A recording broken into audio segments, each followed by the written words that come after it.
Shalom, Ahab, Wa Baraka. In other words, peace, love, and blessings. First and foremost, Kal Halal Yahweh, Bahashim Yahushai, Bahashim Kadash. In other words, what I'm saying is Yahweh, he is or he exists. Bahashim, in the name. Yahweh Shai, he is deliverer. Waha Rakwa Kadash, Waha, and the Rakwa Kadash, Holy Spirit. Double honors to the elder apostles, the prophets, and the teachers, bringing out this 100% truth the last 30 plus years, not wavering to the left or to the right at any time, but always bringing out the 100% truth. So double honors to the elders of GMS, and to all you sincere Akiyawa Akwa salutations. All right, let's get into it. I've been trying to, I literally brought this class out about 5 times yesterday, and it just there was like, just sometimes you just can't get the class out, and so couldn't figure out why I couldn't. So since I wasn't able to yesterday, I decided I would redo the class. I'd read through the notes on it and figure out what it was. And I realized after I redid it, I had all the precepts right, but I had them in some precepts were just in the wrong place. And with that being said, let's just go ahead and get started. This is a class called Revisiting Being a Teacher, because I noticed that there's a lot of people that are supposed great scholars in this truth, yet what they teach is garbage. Let's start in the book of Romans. So let's go. What I'm going to do is we're going to go over this, being a teacher, and we're going to figure out if there's anybody teaching in sincerity or not. And when we figure out who is teaching in sincerity, that's who we should be studying under. So that's up to you guys, to think what you want. So let's go to the book of Revelation, chapter 15, and we're going to start at verse 1. And I saw another sign in heaven. Man, they did it again. Man, it's just Romans. It's of course it tries to instantly take me to the wrong stuff. Romans 15:1. And that just shows that anytime something good is about to happen for the Israelites, whether it be the spiritual Satan or if a physical manifestation with a person walking up trying to stop the brothers on the corner, Satan cometh immediately to take away the word that was sown in your heart. So no matter what, we've got to deal with it. So Romans chapter 15, starting from the top. We then that are strong ought to bear the infirmities of the weak and not please ourselves. So right away, when you're a teacher, we know that you're not supposed to be out there trying to please yourself. So when you get a big bag of money, the last thing you should be thinking about is rewarding yourself. That's how you please yourself. But let's get a quick definition here. What's the biblical definition of infirmities? So, pretty much, let me see. A state of being weak in health or body. Feebleness.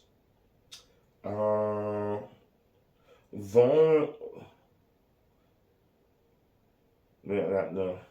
And it's just going to a bunch of it's just going into a bunch of sicknesses, but pretty much it means to be weak in health or body.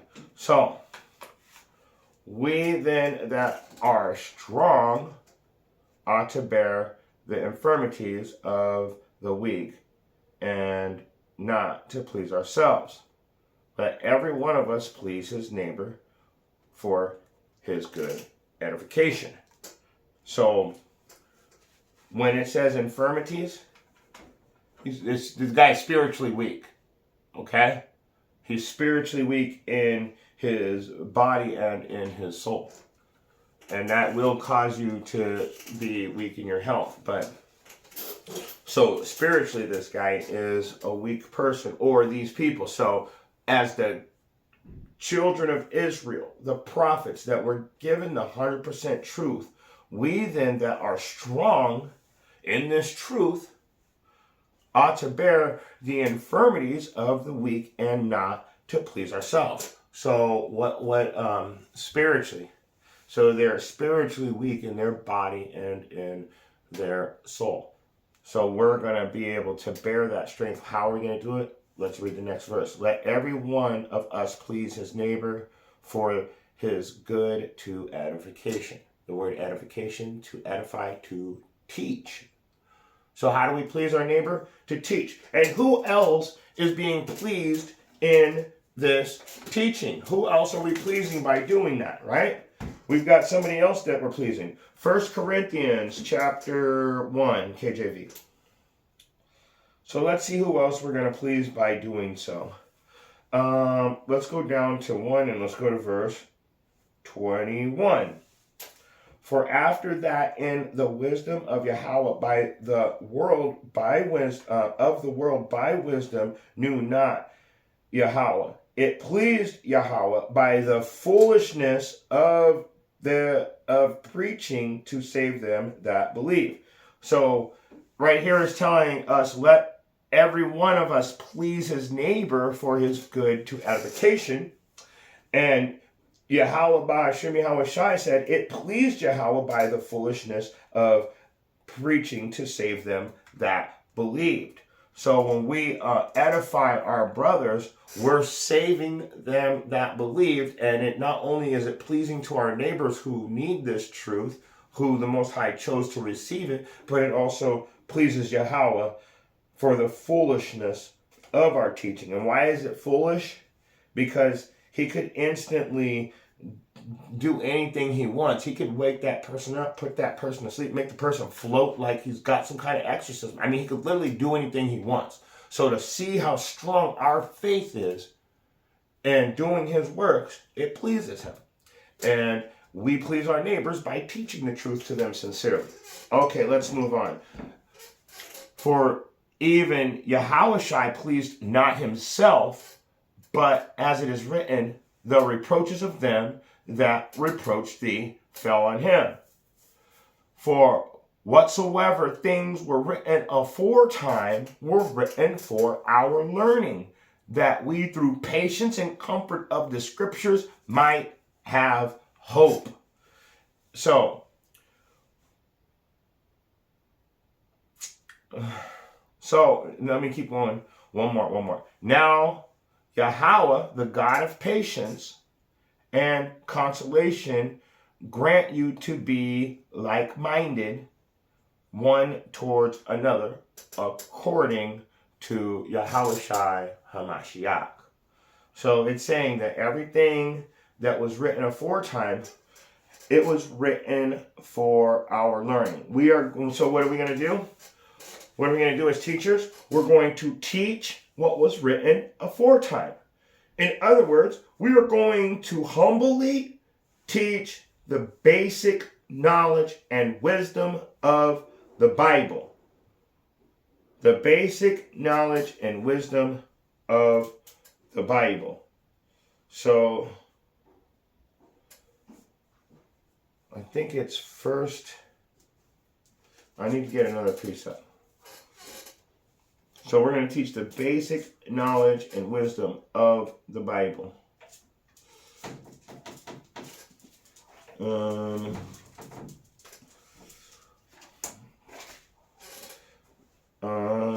Okay. So let's go to. We're going to go to 1 Peter's. We're going to go to 1 Peter's. Chapter 2, and we're going to start from the top. Wherefore, laying aside all malice, because we're going to humbly teach the Bible, right? So what is malice? Wickedness. This is gonna cut a lot of you camp leaders. Wherefore, laying aside all malice and all guile and hypocrisies and envies and all evil speakings. So, I already gave you one. Malice means wickedness. Guile means deception.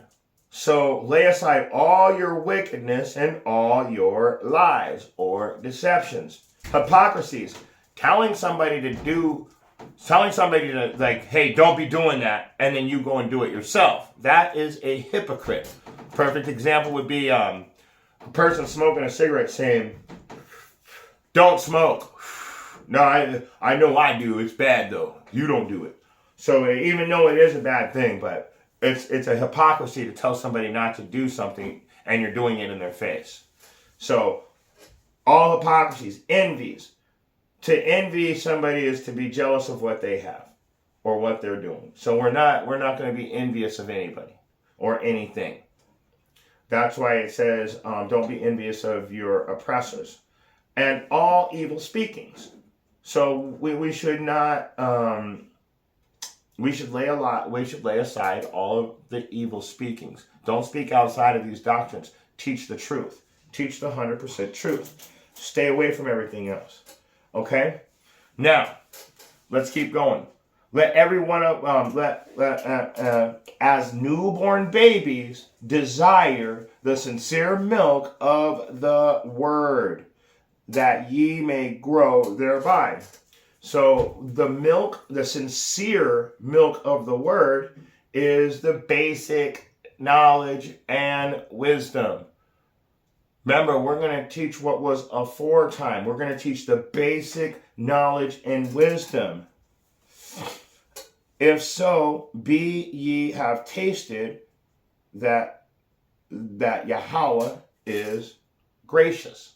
So if you're able to receive sincerely the word, the basic knowledge and wisdom, you're also going to taste how gracious Yahweh really is. Okay? And you know what? Let's keep going. Let's read a couple more. Let's read one more. Ye also, as lively stones, are built up a spiritual house, a holy priesthood, to offer up spiritual sacrifices acceptable to Yahweh by Yahushua HaMashiach. And our sacrifice is us going out and teaching, of course. That's a spiritual sacrifice. By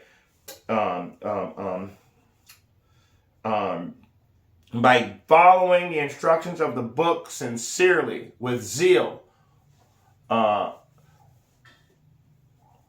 desire of devotion to Yahweh. That's what zeal means. So when you have a great zeal, you have a great desire of devotion to Yahweh. And that's how you're going to offer up spiritual sacrifices.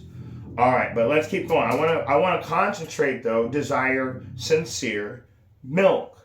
All right. So let's go to Isaiah, because we all know. I mean, anybody that studies more than that has studied off these anybody that has often studied should know that this is basic wisdom 101. Isaiah 28. This is where you get all this from. Where when they're talking about the milk and the breast, all that, that is referring to Isaiah chapter 28. And let's get it. Starting at verse number 9. And Isaiah, let me go to Isaiah 28. They do that every time. And starting at verse 9. So, whom shall he teach knowledge, and whom shall he make to understand doctrine? Them that are weaned from the milk and are drawn from the breast. So I just told you, being weaned from the milk is the basic knowledge and wisdom of the scriptures. Okay? For precept must be upon precept. precept upon precept, line upon line, line upon line, here a little and there a little. So right now, I'm not only using precepts to show you what's going on in the scriptures, but let me give you an example anyway.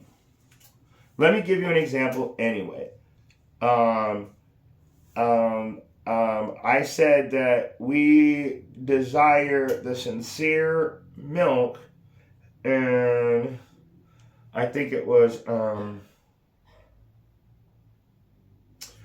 Timothy, right? 3. No, I'm sorry. It was 1 Peter. Sorry, 1 Peter's 2 and 2. Remember, we desired sincere milk of the word. So now we are going over to, and then I also wanted to take you over to Isaiah. Now I'm going to show you what it's talking about, precept upon precept. What is the sincere milk of the word? What is he referring to? Well, when you go over to Isaiah 28 and 9, whom shall he teach? So these are going to be the ones that he's teaching. Who's going to teach? Who's going to teach the knowledge? The ones that are willing to learn the basic. The ones that are willing to learn the basics. Whom shall he make understand doctrine? Them that are weaned from the milk and drawn from the breast. So you don't start like how the Christians will love to tell you that the Old Testament's done away with. Just start at the book of Matthew. That's all you need to know. Don't worry about the other stuff. Well, what happens to a child when he tries to eat meat when he doesn't have teeth? If he's just a little baby, he has to suck on the breast to get the nutrition. Very basic. The breast gives a very basic nutrition, but it's necessary for life. You can't live without it as a baby. You need that basic nutrition. But when you are a baby also, if you give a baby a chunk of meat, that baby puts it in his mouth, that baby's going to choke on that chunk of meat to death and die. There's not going to be anything to save it. So the point is if you don't understand the scriptures, if you don't know the basics, you're going to choke on the dark sayings, in other words, the parables. And you're going to end up getting destroyed by somebody else, and they're going to fool you. So there's a lot of wicked people out there that did study, and they're wise to do evil. Let's keep going, though. I don't want to get too far over here or over there. For precept must be upon precept, precept upon precept. Okay, we understand that now. We went from 1 Peter 2 and 1, where it talked about the milk, and then we went to confirm it over at Isaiah 28, and we're confirming it now in 9, 10, and 11. So, what does it say? It says, with a stammering lip and another tongue will he speak to this people. Why would they say that? This language is a stammering lip, and it is another tongue. So when you go into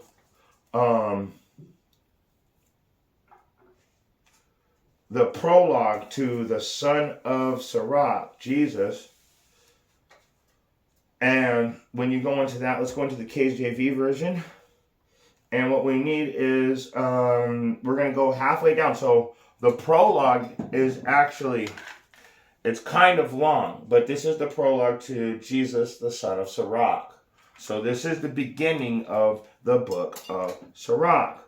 The thing, though, that I really like about this, when you go about halfway down, you can read the whole thing, but I'm just going to get to the point here. So it says, wherefore let me entreat you to read it with favor and attention, and to pardon us, wherein we may seem to come short of some words, with a stammering lip and another tongue, right? Which we have labored to interpret. For the same things uttered in Hebrew and translated into another tongue have not the same force in them. And not only these things, but the law itself and the prophets and the rest of the books have no similar difference when they are spoken in their own language. So we're in a stammering lip in another tongue. So what we have to do is we are falling short of some words at sometimes because, and then what we labor to interpret those words. So we got to do all this work to figure out what it's really saying. That's why when I see a word in the scripture like malice and guile, well, that malice is wickedness, guile is deception. Now we can all rejoice because I was speaking in tongue by saying malice and guile because no one knows what it means. But when I translated it so you could understand it, we were able to rejoice in the word. So that's why precept must be upon precept. That's why it says that we're going to learn this word, but through a stammering lip and another tongue. Let's keep going, though. We're going to read one or two more. To whom he said, this is the rest wherein ye may cause the weary to rest, and this is the refreshing, yet they would not hear. So he's telling them the truth. He's precept upon precept, line upon line. He's going over here a little and then over there a little to prove what he's saying, to confirm the truth.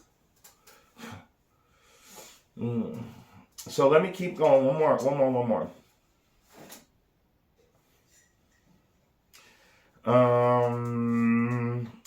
Wait, how many am I going to go? How many am I going to go on this?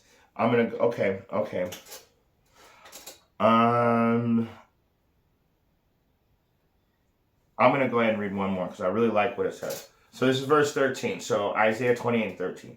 But the word of Yahweh was upon them, precept upon precept, precept upon precept, line upon line, line upon line, here a little and there a little, that they might go and fall backwards and be broken and snared and taken. So these people, and wait, let me go one more. Wherefore hear the words of Yahweh, ye scornful men that rule this people which is in Jerusalem. So you teachers, I told you, like, we're going to do this class, we're going to find out who's teaching the truth and who's not. But if you're going to say things like, for example, if Paul's writings don't belong in the Bible, can you show me in the Bible where it says that? Or is that something that you made up yourself? That's wicked. You're the wicked rulers over it. You're a scornful man. So let's get off of that. Now we know how when we teach, we're going to start with the basic wisdom and we're going to prove it by jumping around through the Bible. Christians like to call that cherry picking, but they're the only ones that will take a verse, one verse, out of context and decide that proves the entire Bible wrong. Because why? They were in the New Testament, and if you know anything about Paul's writings, Paul will even tell you that they are hard to understand to the unlearned. Let's keep going, though. So, weaned from the milk, drawn from the breast, teaching basic knowledge and wisdom sincerely. Very simple stuff here. Let's jump around some more. Let's go to the book of...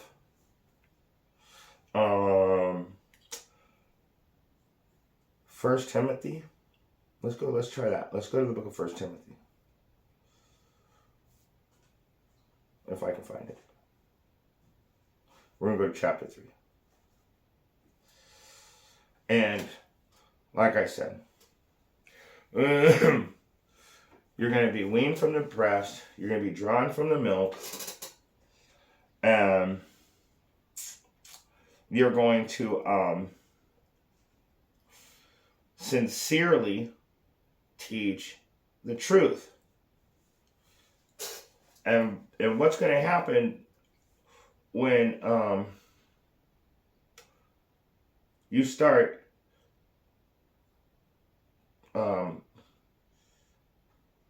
teaching in a certain fashion. I just found another precept, and I remember the precept. So I want to bring it in, but I don't think I'm going to be able to bring this precept out. Because when we're going to sincerely teach, let me just get it. I got to bring this out. This is just another, this is going to be completely going in a different direction, but I'm going to, you know what? No, let's get Timothy chapter 3 first. We're going to start from the top. This is a true saying. If a man desire the office of a bishop, he desireth a good work. Okay, now let's see what a bishop should be. Let's just get it real quick. What should a bishop be real quick? Well, a bishop must be blameless, the husband of one wife, vigilant, sober, of good behavior, given to hospitality, apt to teach. So a bishop is going to be a teacher, and this is a good work. Now listen carefully, not giving to wine. Now I'm not only talking, he already told you to be sober, so this wine, so sober and wine are two different things. Wine is false doctrine, and no striker, not greedy of filthy lucre. So not greedy of filthy money. Filthy money falls under the lines of a 501c3 contract. That is filthy lucre. A blank check, but if you say something that doesn't agree with the IRS grant funding, you could be penalized. In other words, they'll charge you money for it. But they'll give you so much money to take a bunch back after you get used to that lifestyle. You'll feel it. So not greedy of filthy lucre, but patient, not a brawler or covetous, and to want your neighbors, like covet, to want other people's things. So one that ruleth well in its own house, having his children subject with all gravity. So having his children subject with all gravity. And you gotta watch. I gotta break that out in the NIV, because it breaks down really good.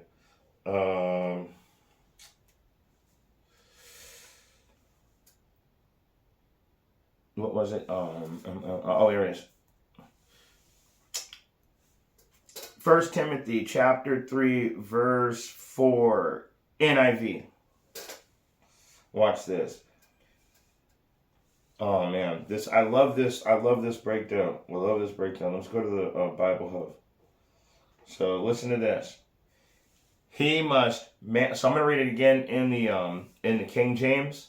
It says, "One that ruleth well his own house, having his children in subjection with all gravity." That's beautiful. Why? Let me show you. He must manage his own family well and see that his children obey him. And he must do so in a manner worthy of full respect. It didn't say your children have to respect you because you just doing what you do. No. It says that you have to be worthy of that full respect in your own home. So if you don't get your house in order, it's because you're not worthy of your house being in order. Therefore, you're not worthy of being a teacher. So the first things first, get your house in order. Verse 5, "For if a man know not how to rule his own house, how shall he take care of the church of Yahweh?" How are you going to go out and take care of Yahweh when you can't even get your own house in order? Your own kids don't listen to you, and that is because you didn't do so in a manner. You didn't study, you didn't teach, you didn't learn in a manner worthy of full respect. That's why your kids treat you the way they do, and that's what you have to do to be a good teacher, is put them in their place. Remember, spare the rod, hate your child. Spare the rod, hate your child. So if a man know not how to rule his own house, how shall he take care of the house of Yahweh? So it's really important. And let me keep going. Not a novice being lifted up with pride, he fall into the condemnation of the devil. So what do you say? Not being lifted up with pride, because what happens when you're a novice? That means you're pretty much just a beginner. You're not like you're a beginner. You're a novice. You're a beginner, or novice is like right above a beginner. Lest being lifted up with pride, he fall into a condemnation of death. Moreover, he must have a good report of them which are without, lest he fall into reproach and the snare of the devil. So if you get lifted up with pride and you don't teach in a manner that is worthy of full respect, you're going to get caught up in a snare, a trap. So who's going to get you in a snare of the devil? The 501c3 is your devil, and that's your snare. So you weren't, and that goes for every camp. That's not just one single camp. Almost every Israelite camp has a 501c3 except for GMS. So moreover, he must have a good report of them which are without, lest he fall into a reproach and a trap of the devil. So if you're not teaching right, you're going to fall into that money trap, and you're going to have filthy lucre instead of you're going to have filthy lucre instead of a good work.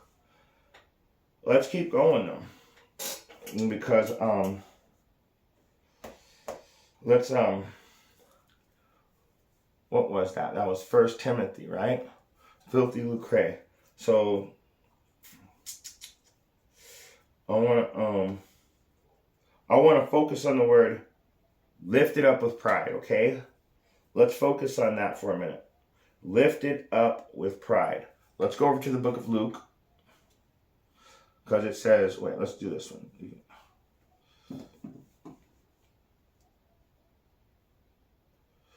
Luke chapter 6, KJV.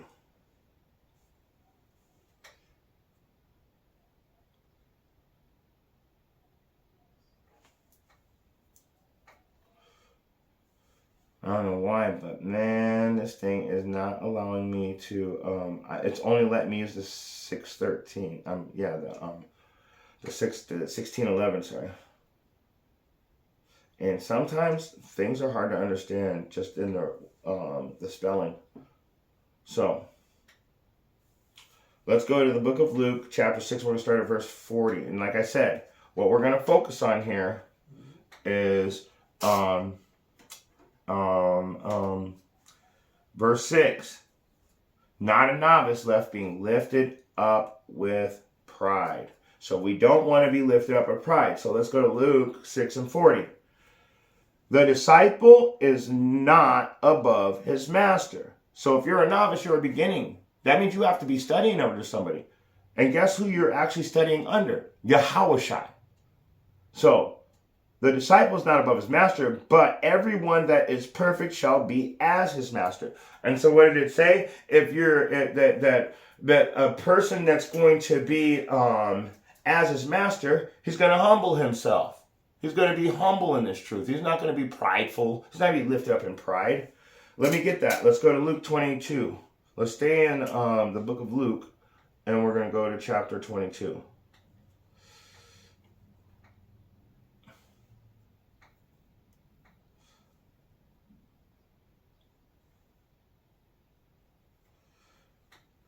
Okay, so let's go to 22, and we're going to scroll on down to verse 20.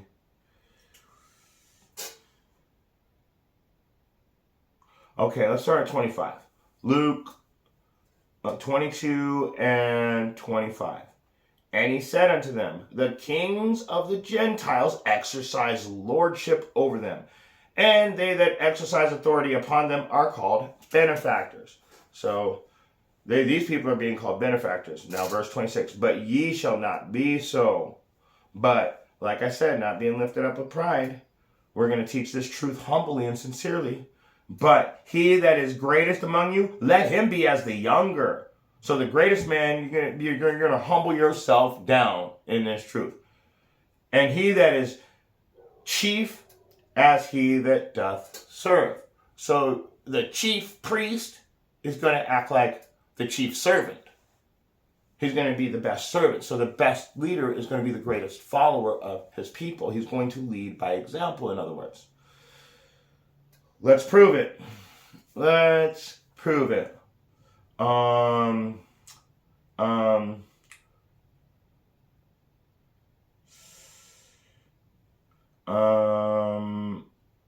going to go over to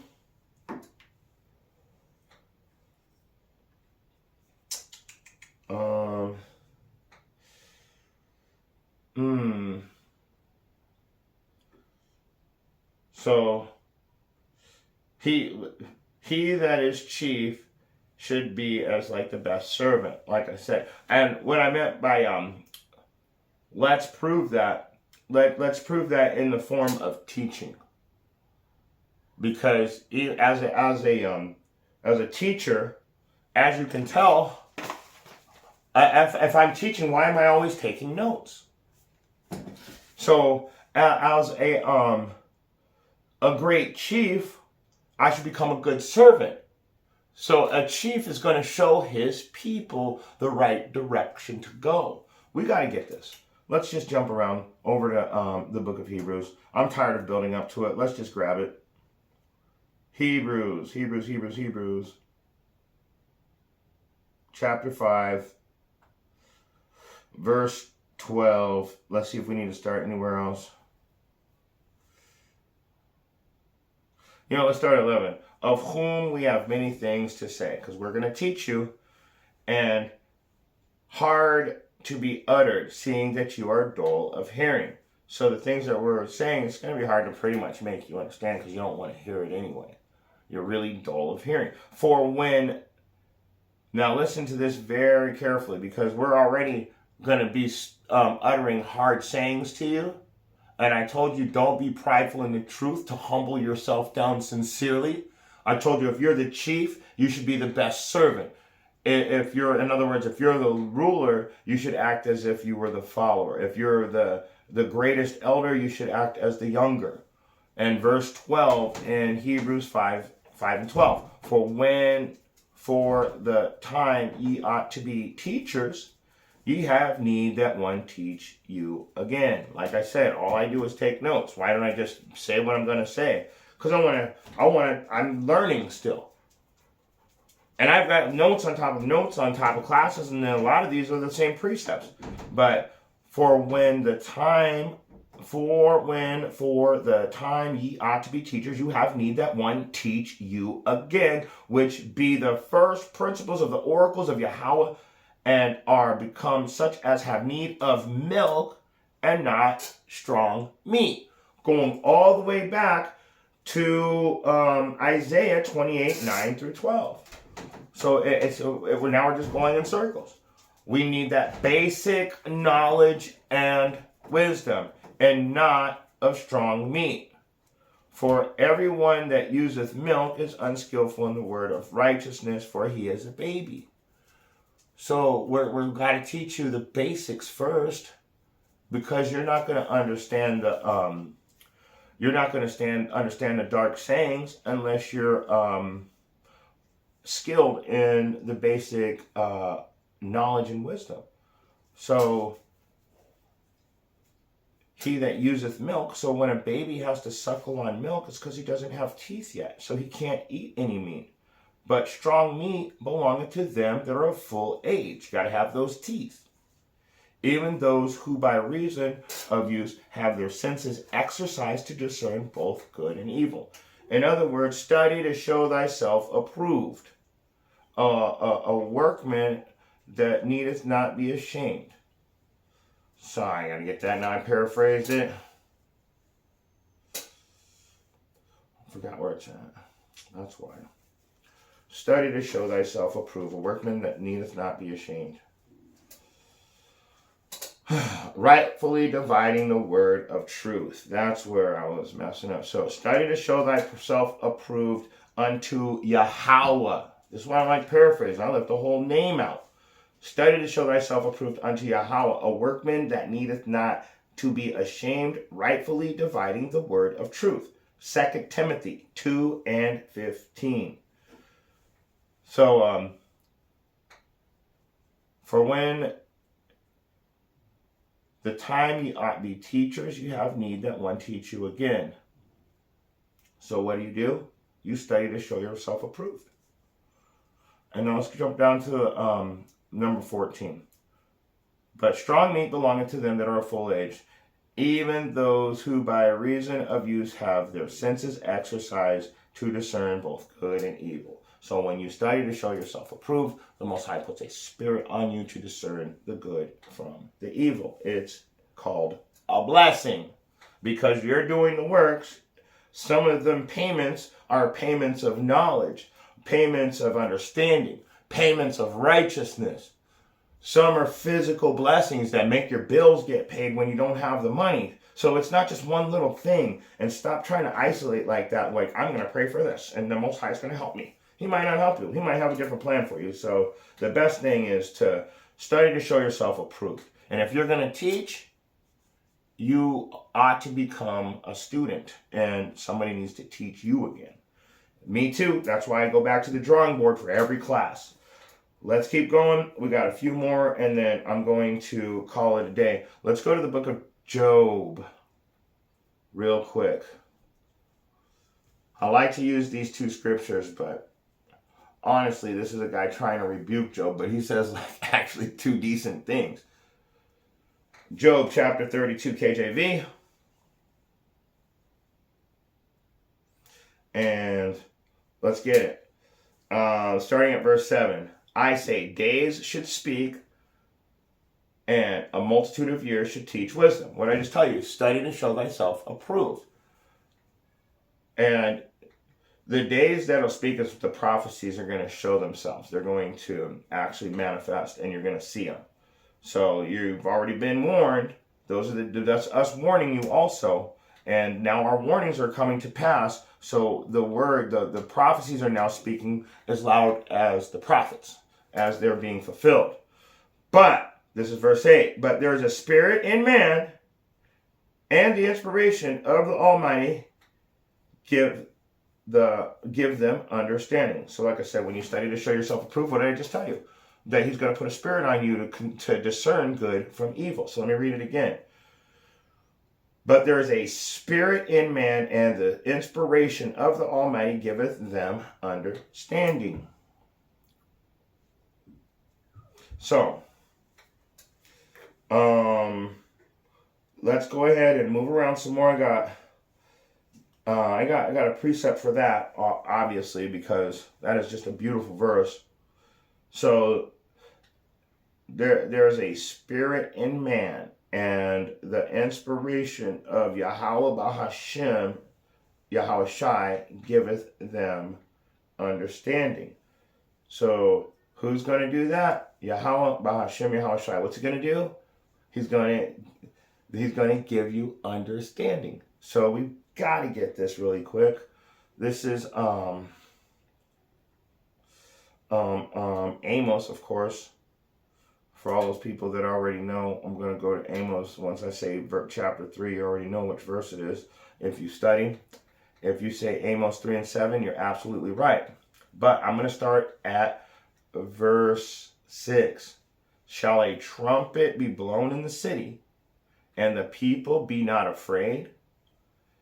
Shall there be evil in a city, and the Lord hath not done it?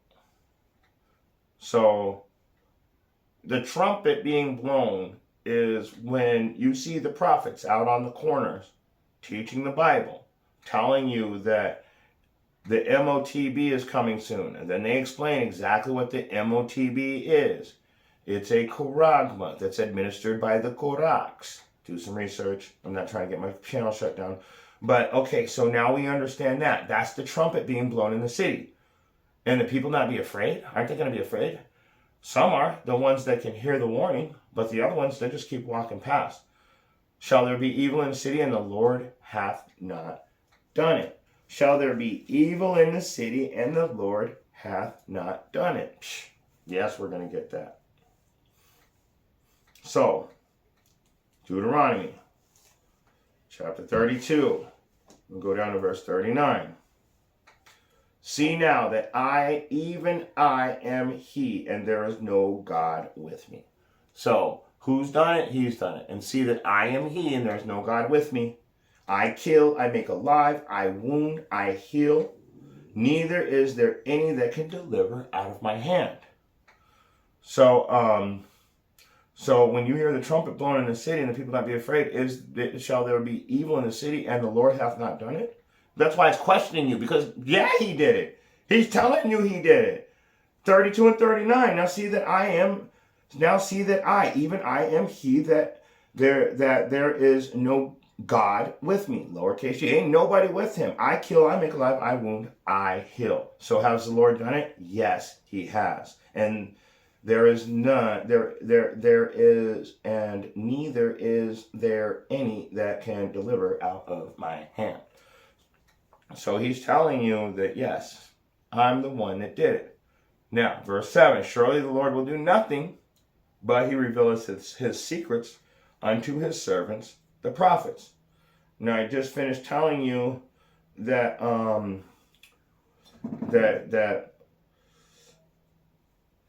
that to study to show yourself approved, and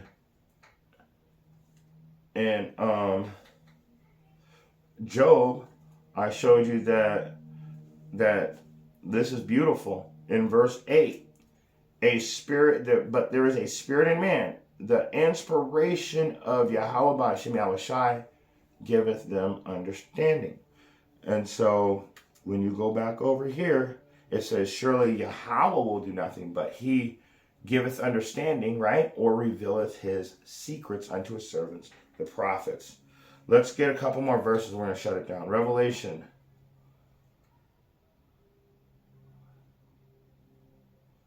Chapter 2. We're going to go down to verse 19. So, the Most High isn't going to do anything, but he's going to reveal the secrets to his servants, the prophets. And then when you go down to Revelation 2:19, it says, I know thy works. Those are the people that are serving him. And charity, and service, and faith, and they by patient, and they work, and thy works, and the last be no more, the last be more than the first. That is beautiful. That is beautiful. Let me explain why. Let me get that same let me get that same verse for you again. I'm going to read it because I interpreted it this way for my family when I taught it to them too, because I really liked the way it came out. So Revelation 2:19 NIV. Let me see.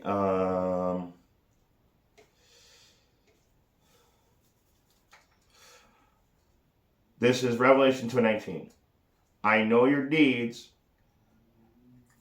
and I know your deeds, your love and faith, your service and perseverance, and that you are now doing more than you did at first. So when we first came into the truth, we were keeping the laws, but we weren't doing it right.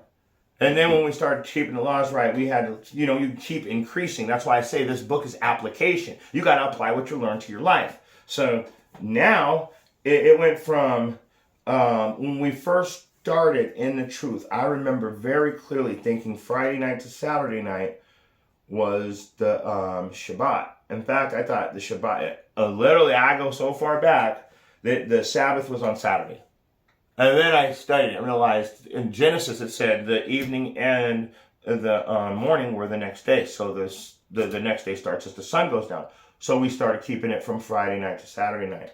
And then we learned that, well, actually, you got to go by the moon cycles to be correct. So now we know that it rotates throughout the week over the period of a year. So the Sabbath isn't always from Friday night to Saturday night. So let's read it again. I know your deeds, your love and faith, because we applied the scriptures to our life. We used application. And your service and perseverance, and that you are now doing more than you did at first. So now we have a whole different lifestyle. We dress different. We eat different. We pray different. We literally live our entire life completely different. So, and the point is that this is what teaching is all about. A righteous man's going to fall 7 times and get back up again. Nobody out here is perfect. If you think you're perfect, that was your first sin already because you said you were perfect. We're practicing the righteous act, so we really have to have our works. We have to have that love. We have to have that faith. We have to overcome things, obstacles, gold's tried in the fire, and acceptable men in the furnace of adversity. So when you start off in this truth, if you are in the same spot right now that you were when you started, you're not in the truth and you have done nothing to progress. And that brings me right to my last verse. I'm going to read this one more time, and I'm going to get the last verse, and we're shut down. I know your deeds, your love and faith, your service and perseverance, and that you are now doing more than you did at first. Let's stay in the book of Revelation and go to chapter 22. This is where I like to close out.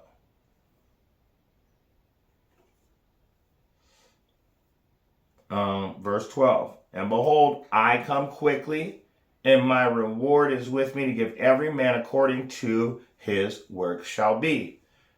Revelation 2:19. I know your deeds, your love, and your faith, and your service and perseverance, and that you are now doing more than at first. So when we go back to the KJV,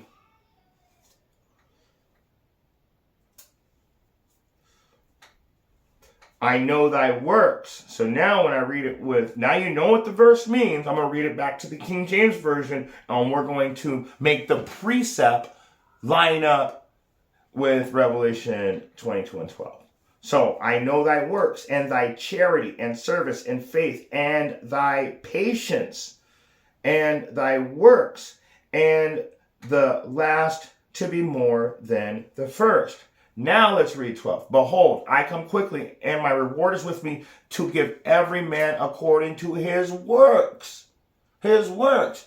Well, I have faith. Great. I will show my faith by my works. There's some people tell them that you don't have to have works, that you only have to have faith. And that's not true. Some people think you have to have works, and you don't have to worry about faith. But how can you do any works for the Most High if you don't have faith? You're just going through the motions.